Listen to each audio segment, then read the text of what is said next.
So to fill the viewers in at home, we're actually at Pancake Parlour. You could probably tell by the lovely coffee or the really tacky soundtrack that it goes for about 25 minutes and then it just repeats and repeats and repeats. 24 hours a day. 24 hours a day. That's great. What time is it? Past midnight. Anyone? It's past midnight. We're at Doncaster at the 24-hour Pancake Parlour. Genius. I don't know why more places aren't open 24 hours like this. I really think it should be a law. Absolutely. I mean, where else are you going to... I love how it does this. I know, it always Anyone else, sticks. it always... Oh, it's not doing it anymore. Like, we can all appreciate that... This is just a fail. This is terrible. Okay. Oh, gosh. Just don't lick the end. Everybody else has, and I don't. They've ever cleaned. This place is very sticky. Everything's No, it's sticky. good. It's clean. It's very hygienic. Okay. Beautiful. So, Got that? you are you have performed in a Steven Spielberg television show. Yes. Telemovie. Telemovie, miniseries. I think a miniseries.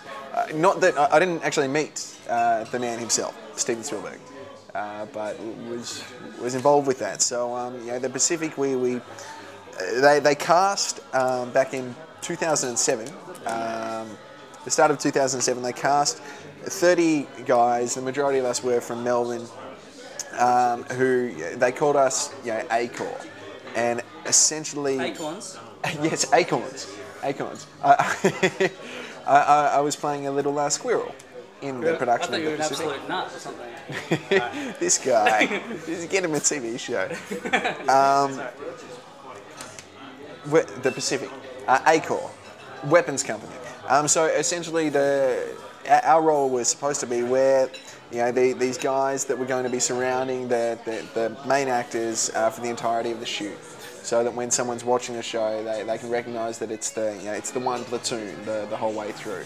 They can recognise the faces, and then they kind of just divvied up a whole lot of roles between us as the production went on. So look, really you could just call it being a glorified extra, which it was for the most part. It was. We were just shit kickers. What is happening in this place? I think that possibly the midnight call. Bell. It's midnight. Yeah, something like that.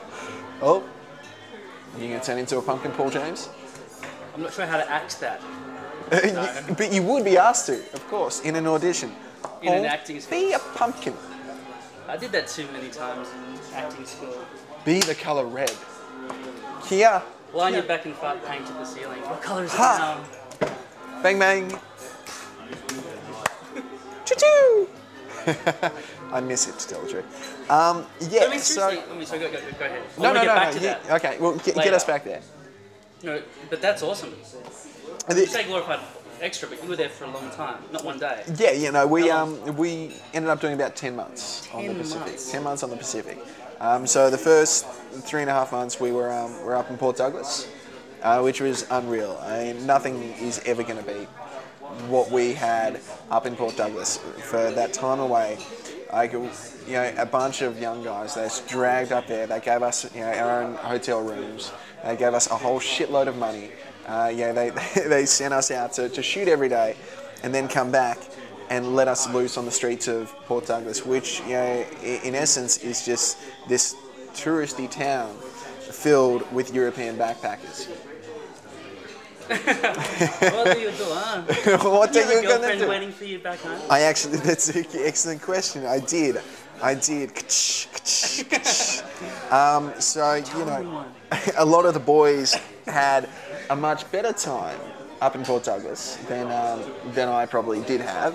But, I had some great nights locked in my hotel room, on the phone for hours on end, ordering room service and watching Back to the Future 1, 3 and 2 in that order over and over again, because that was my movie of choice up there. See, the smart guys doing the Pacific. I know that we shouldn't be talking about money, but let's talk about it. The smart guys doing that shoot, we were earning way too much money. We were earning more than we probably should have, and they give you per diems.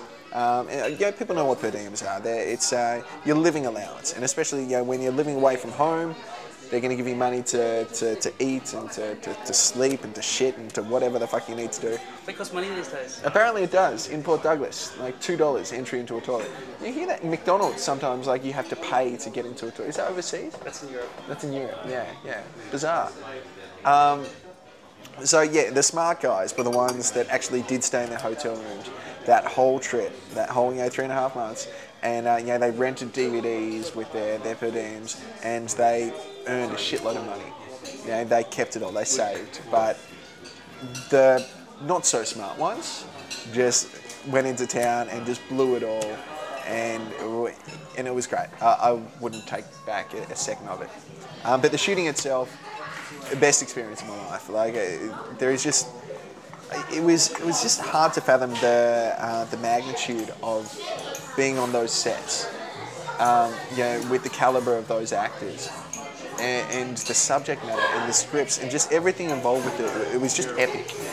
It was just this epic production. You get to work every day, and it was easy to take it for granted because, when we first got these roles.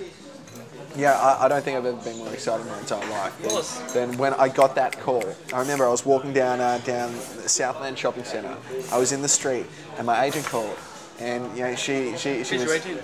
Oh, this is my old agent. Okay. We don't talk about that. My ex-agent called when we were on good terms, and she was just ecstatic. And when you just pick up that phone call and you just get this, I've got some great news, and you just go. Oh. And I stood in the middle of Southend Shopping Centre for a good 2 minutes, just standing there going. Then the next, probably 45 minutes after that was, how am I going to tell my girlfriend? But I was. You said it was an off chance somewhere. Yeah. She. We don't talk about that. But there was just so much. It was the greatest moment, just knowing that was going to happen, because the audition process had just been so extreme and gone on for so long. But we got there and it was intense. It was all intense. From the minute we stepped onto the bus to go to boot camp to the final day of shooting, it was fantastic. So did they get you into shape? They did get. What did they do? Okay, so. On productions like this, have you seen Tropic Thunder? Yeah. Film Tropic Thunder? Yeah. Well, Tropic Thunder is based on these actor boot camps that a guy named Captain Dale Dye is famous for. And Captain Dale Dye first came into prominence when he worked on Platoon. And he dragged all the cast of Platoon away for 10, 12 days, to the middle of fucking nowhere, and just train them to become soldiers and what to do. And then, he just garnered this reputation, and he's worked on everything. Every single, especially the World War II films that you see out there, Saving Private Ryan, or even Casualties of War. Oh, I love Casualties of War. And Band of Brothers. So what they do is they go and drag you away, and they took us deep into the Daintree rainforest for 10 days.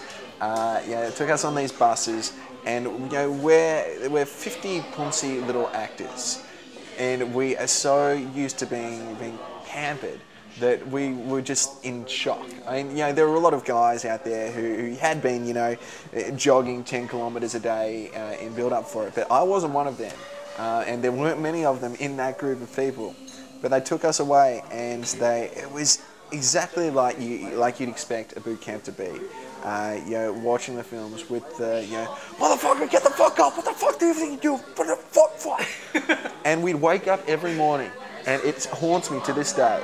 I wake up and I hear this whiny voice just calling out, "Reveille, reveille!"